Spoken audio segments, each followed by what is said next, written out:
আমি আইন অনুযায়ী অন্তর্বর্তীকালীন সরকারের প্রধান উপদেষ্টা পদের কর্তব্য বিশ্বস্ততার সহিত পালন করিব। সরকার পতনের পর বাংলাদেশের অন্তর্বর্তীকালীন সরকারের প্রধান উপদেষ্টা হিসেবে শপথ নিয়েছেন ডক্টর মোহাম্মদ ইউনূস ও ১৬ জন উপদেষ্টাদের ১৩ জন। বৃহস্পতিবার রাত ৯:২১ বঙ্গভবনে শপথ নেন ডক্টর মোহাম্মদ ইউনূস সহ অন্তর্বর্তীকালীন সরকারের ১৪ জন সদস্য। তাদের শপথ বাক্য পাঠ করান রাষ্ট্রপতি মোহাম্মদ শাহাবুদ্দিন। ঢাকার বাইরে অবস্থান করায় শপথ অনুষ্ঠানে আসতে পারেননি নতুন দায়িত্ব পাওয়া ৩ উপদেষ্টা। শপথ অনুষ্ঠানের আনুষ্ঠানিকতা শেষে শুক্রবার ৯ আগস্ট দুপুরে অন্তর্বর্তীকালীন সরকারের উপদেষ্টাদের দায়িত্ব বন্টন করে প্রজ্ঞাপন জারি করেছে মন্ত্রিপরিষদ বিভাগ। বাংলাদেশ সরকারের মন্ত্রণালয় রয়েছে ৪৩টি মন্ত্রণালয়ের মধ্যে ২৭টি মন্ত্রণালয় একাই সামলাবেন অন্তর্বর্তীকালীন সরকারের প্রধান উপদেষ্টা ডক্টর মোহাম্মদ ইউনূস।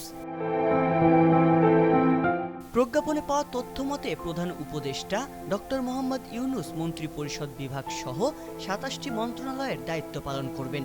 এ মন্ত্রণালয়গুলো হলো মন্ত্রিপরিষদ বিভাগ, প্রতিরক্ষা মন্ত্রণালয়, সশস্ত্র বাহিনী, শিক্ষা মন্ত্রণালয়, সড়ক পরিবহন ও সেতু মন্ত্রণালয়, খাদ্য মন্ত্রণালয়, গৃহায়ন ও গণপূর্ত মন্ত্রণালয়, ভূমি মন্ত্রণালয়, বস্ত্র ও পাট মন্ত্রণালয়, কৃষি মন্ত্রণালয়, বিজ্ঞান ও প্রযুক্তি মন্ত্রণালয়, রেলপথ মন্ত্রণালয়, জনপ্রশাসন মন্ত্রণালয়, বিদ্যুৎ, জ্বালানি ও খনিজ সম্পদ মন্ত্রণালয়, নৌ পরিবহন মন্ত্রণালয়, পানি সম্পদ মন্ত্রণালয়, মহিলা ও শিশু বিষয়ক মন্ত্রণালয়, দুর্যোগ ব্যবস্থাপনা ও ত্রাণ মন্ত্রণালয়, তথ্য ও সম্প্রচার মন্ত্রণালয়, প্রবাসী কল্যাণ ও বৈদেশিক কর্মসংস্থান মন্ত্রণালয়, বাণিজ্য মন্ত্রণালয়, শ্রম ও কর্মসংস্থান মন্ত্রণালয়, সংস্কৃতি বিষয়ক মন্ত্রণালয়, বেসামরিক বিমান পরিবহন ও পর্যটন মন্ত্রণালয়, মুক্তিযুদ্ধ বিষয়ক মন্ত্রণালয়, পার্বত্য চট্টগ্রাম বিষয়ক মন্ত্রণালয়, প্রাথমিক ও গণশিক্ষা মন্ত্রণালয়।